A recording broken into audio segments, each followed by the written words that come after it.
And we have to understand that a woman's desire is first and foremost for the family. I think that we can all agree about it, that that's how it is.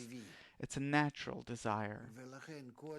And therefore, anything that comes and takes her out of this desire is artificial and disturbs and eventually corrupts. And we have to make a big detour that after many years that humanity is in pursuit of different imaginary goals, we are gradually returning to a state where women are in great despair, search, they're coming to different circles, and in the evenings they go to places where they study psychology, psychiatry, different forms of how can they provide some fulfillment for themselves to calm this feeling of emptiness down,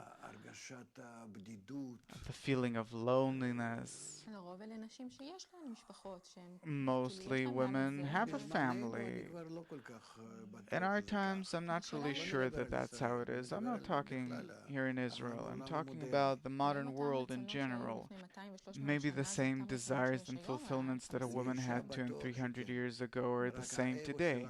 For a woman, it's so for sure. Only our ego that's constantly developing is really confusing us.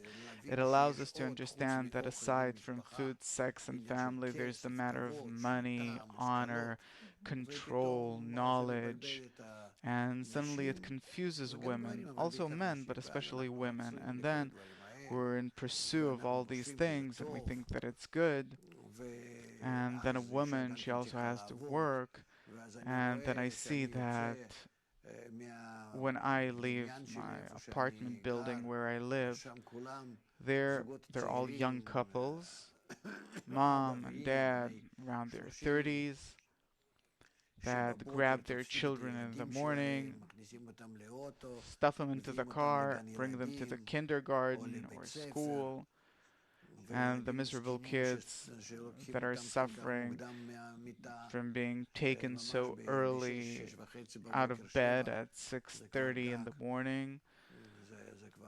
6:30 is even late, and then they go to work, and both of them, both the husband and wife, they come back late, they take the kids back, go home, and quickly start doing something, cooking, and everyone's in pressure and nervous, and the kids don't get any treatment or warmth, and certainly don't learn any way of behavior from their mom and dad and the feeling of a home, and from day to day for years, and we see that generation after generation is corrupted.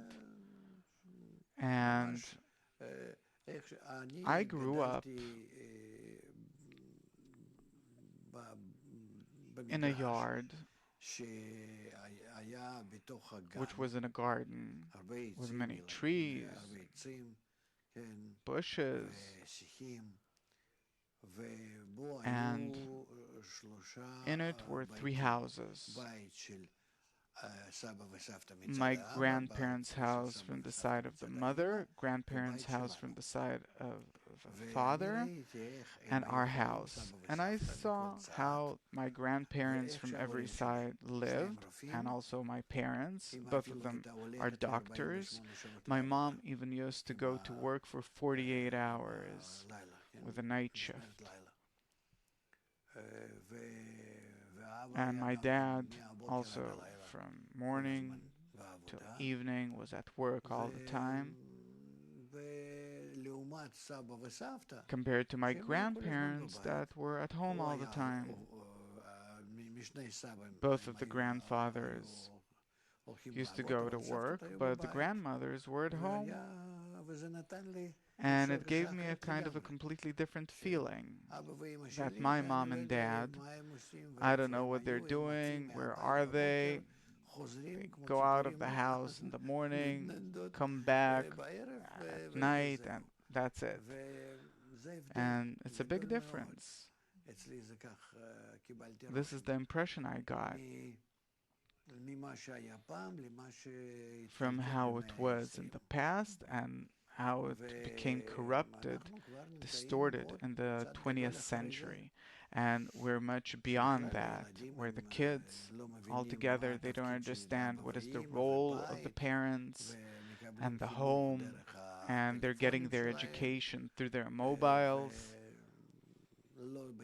and neither school nor home take care of the education, the upbringing of the boys and the girls. So, what do women want today? That which the media feeds them. This is what they want.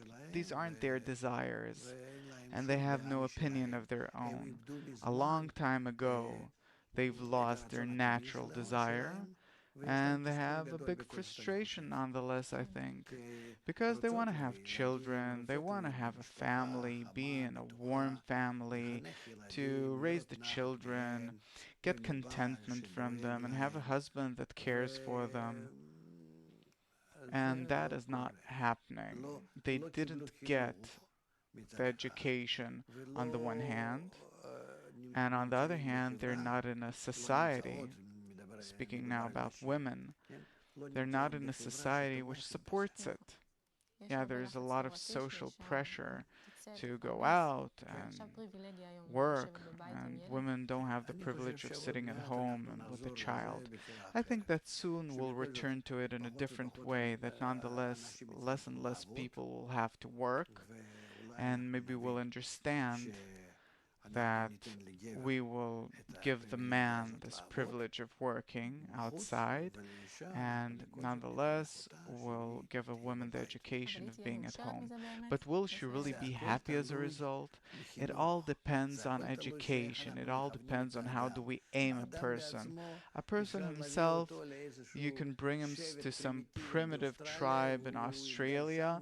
He'll grow up there, be happy, and won't ever want to leave. And if you take him to some developed city like New York and you put him there, then he sees himself as if he went into the jungle, whereas in the jungle where he lives now, he feels himself at home, that everything's arranged in a good, nice, warm way. It all depends on the way you prepare a person. Therefore, what does a woman want? If we're talking about her natural desire, she really wants a home, children, a safe place, to belong to a man, and for the man to belong to her, and for these things to really exist in a clear, natural, tangible way, and a full and complete feeling. And what do you recommend for women that don't feel that they're satisfied, that they feel that they have to look for something? If so, we have to give them Kabbalistic education,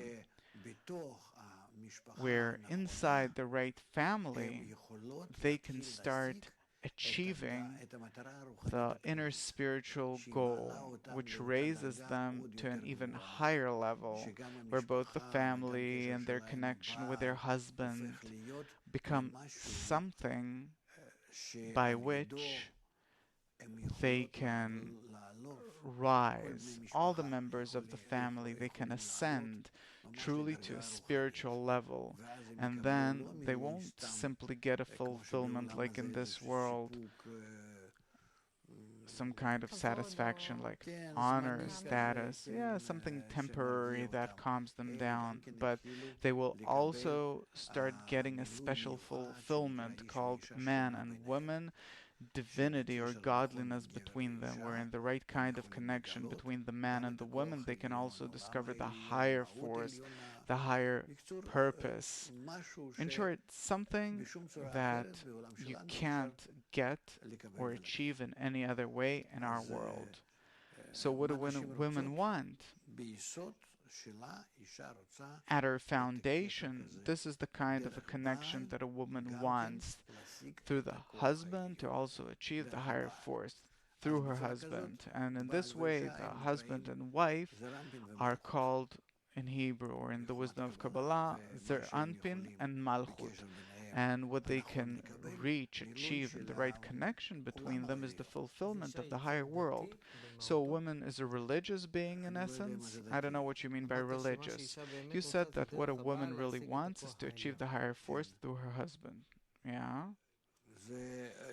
Eventually, we're developing throughout history in our desires more and more until we, even inside our family, we start feeling an inclination towards revealing the inner essence of our connection. If it's the right kind of family, then in it you start feeling a kind of a special upper, higher supplement called the revelation of the Creator to His creatures. What kind of supplement is that? After the family gets the right kind of education of how to connect between them, the man and the woman, not corporeally wise, sexually, corporeally, or family wise, but spiritually wise, where each completes the other in terms of receiving and bestowing to each other in order to discover the Creator, to make place for the Creator to reveal between them. How do you define Creator? Creator, it means a love, not one that connects between them corporeally, let's even call it on the animalistic level, but a love which is unconditional, that doesn't depend on their ego, where both of them want to connect between them in order to give contentment to the Creator, in order to make place for Him to reveal, where by the revelation of the Creator between them, He gets contentment from it.